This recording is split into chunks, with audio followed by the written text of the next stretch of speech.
کہ हिंदू, मैं फख्र करता हूं मैं हिंदू हूं, मैं फख्र करता हूं मैं पाकिस्तानी हिंदू हूं, मैं फख्र करता हूं कि बलोच हिंदू हूं। जब मामला आएगा पाकिस्तान का तो ना कोई नून लीग होगी, ना कोई पीटीआई होगी, ना कोई जेयूआई होगी, ना ही कोई पार्टी होगी, सब पाकिस्तानी होंगे और इंडिया को बबाएंगे देंग, ये देंग बोलेंगे कि हम पाकिस्तानी, हमसे आप लड़कर देखो। और दिनेश कुमार गैरतमंद बेटे की तरह जो उसकी मां की तरफ देखा हुआ उसकी आंखें निकाल लेगा।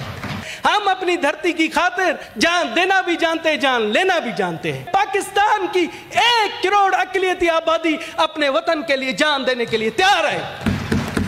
ये किसी भी गलतफहमी में ना रहे। आधा घंटा भी नहीं हुआ था, इंडिया की मीडिया ने बगैर किसी सबूत के पाकिस्तान पर इल्जाम लगाना शुरू कर दिया। ये उनकी सोच, आप सोच देखें कि किसी किस्म का सबूत नहीं, मगर इसमें पाकिस्तान को मुलविस किया। और इसके बाद मोदी साहब ने दूसरे दिन ही ऐलान जंग कर दिया, एक किस्म का ऐलान जंग कर दिया। वो जंग इस तरह से सफारती जंग शुरू कर दी, सिंतास माहिदा मुअत्तल कर दिया। जनाब, ये कहाँ का कानून है कि ना कोई सबूत ना ही कोई प्रूफ। और आप देखें, आप किसी भी अक्लमंद दानिशमंद से पूछें कि इस टाइम पाकिस्तान अपनी अंदरूनी तौर पर केपीके में लड़ रहा है, बलोचिस्तान में दहशतगर्दों के खिलाफ लड़ रहा है, तो पाकिस्तान इस तरह से किस तरह से कोई वाक़या कर सकता है? जनाब आला, अब हमारी मैशियत संभल रही है। मैशियत आप देखें कि महंगाई जो तारीखी लेवल पर थी आज से 1-1.5 साल पहले, आज जाकर वो 5% पर महंगाई आ गई है। तो इस मौके पर कौन कोई सोचेगा कि इस तरह के वाक़यात हों? सर, मैं बता देना चाहता हूं कि पाकिस्तान में रूनमा होने वाले दहशतगर्दी के वाक़यात से भी आप बखूबी वाकिफ हैं। सर, दुनिया भी वाकिफ है।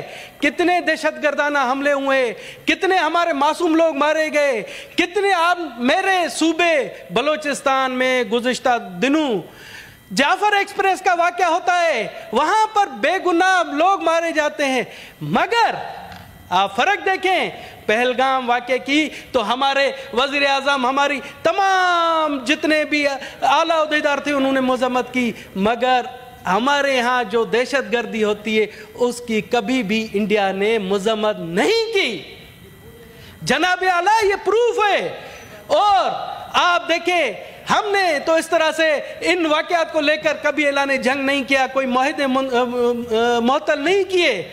सर, अगर वो इस तरह की कार्रवाइयाँ करके वो समझता है कि पाकिस्तानी कौम, वो देख रहा है कि हमारे यहाँ देखता था कि भाई हम तकसीम है, पाकिस्तानी कौम तकसीम है, पार्टी के हवाले से एक दूसरे की टांगें खींचते हैं, हम फिरका परस्ती में तकसीम है, मगर उसकी ये भूल है। जब मामला आएगा पाकिस्तान का, जब मामला आएगा पाकिस्तान का, तो ना कोई नून लीग होगी, ना कोई पीटीआई होगी, ना कोई जेयूआई होगी, ना ही कोई पार्टी होगी, सब पाकिस्तानी होंगे और इंडिया को बबाएंगे देंग, ये देंग बोलेंगे कि हम पाकिस्तानी, हमसे आप लड़कर देखो। और मैं बताता हूं कि इस मौके पर पाकिस्तान पर कोई आंच आती है तो ना कोई बलोच होगा, ना कोई पंजाबी होगा, ना कोई सिंधी होगा, ना कोई पश्तून होगा, सब पाकिस्तानी होंगे और पाकिस्तान पर बुरी नजर रखने वालों की आंखें नोच लेंगे। जनाब आला, अभी मेरे दोस्त भट्ट साहब ने कहा कि हिंदू, मैं फख्र करता हूं मैं हिंदू हूं, मैं फख्र करता हूं मैं पाकिस्तानी हिंदू हूं, मैं फख्र करता हूं कि बलोच हिंदू हूं। और मेरे एक दोस्त ने यहां भी कहा कि जी देखें, वो हिंदू होंगे तो जंग में आप हिंदू क्या करेंगे? मैं बता रहा हूं कि दिनेश कुमार हिंदू है, दिनेश कुमार मुहब्बे वतन पाकिस्तानी है। मुझे किसी के सर्टिफिकेट की जरूरत नहीं, मेरा सर्टिफिकेट पाकिस्तान का झंडा है। और दिनेश कुमार का मजहब सिखाता है, दिनेश कुमार का हिंदू मत सिखाता है कि किसी की बेगुनाह की जान नहीं लें, किसी की बेगुनाह की जान ना लें।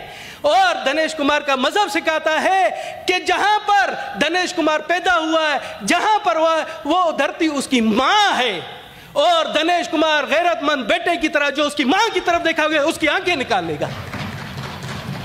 سر آپ یہ مت بھولیں کہ دو ملکوں کی لڑائی میں کسی کے مذہب کو آپ وہ نہ دیں.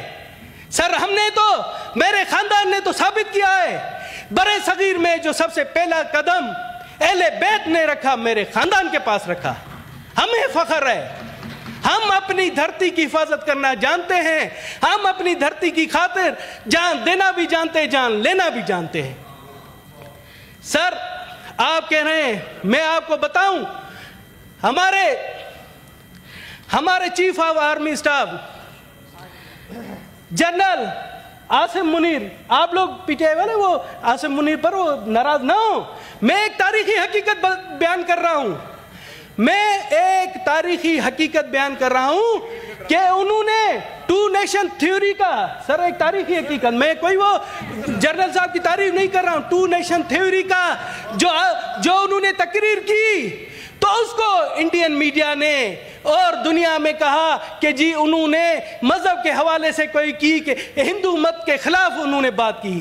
سر میں تاریخی درستگی کر رہا ہوں کہ جنرل عاصم منیر نے ٹو نیشن تھیوری کی بات جنرل عاصم منیر نے صرف نہیں کی, یہ ٹو نیشن تھیوری سر سید احمد خان نے, آج سے اگر میرے دوستوں کو پتہ نہیں ہے تاریخ, میں بتا دیتا ہوں, میرٹھ میں, انڈیا کے شہر میرٹھ میں 1888 میں, جس کو 137 سال گزر گئے, وہاں پر کی تھی کہ ہندو اور مسلم دو الگ قومیں.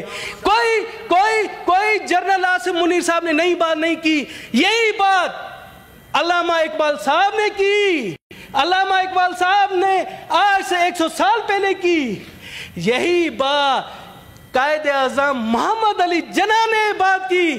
تو میں حیران ہوں کہ جنرل عاصم منیر نے ایسی کون سی بات کی کہ انڈیا کے میڈیا کو آگ لگ گئی.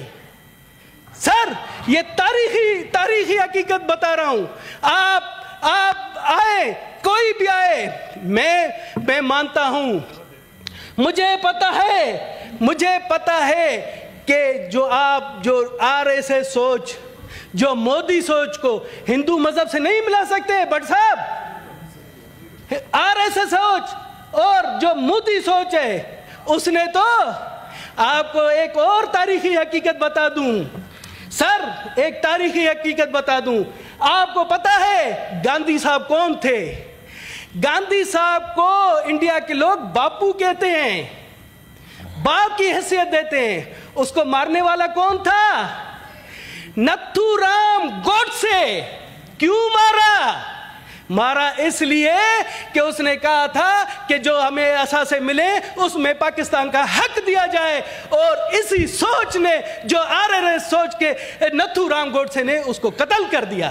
دنیش کمار صاحب کے مذہبی حوالے سے جو الفاظ کسی انوریبل ممبر نے کیا اس کو کاروائی سے نہیں, وہ کوئی مسئلہ نہیں. میں کہا آپ کی دل آزاری نہیں, دل آزاری میری نہیں ہوئی, میں دل آزاری نہیں ہوئی.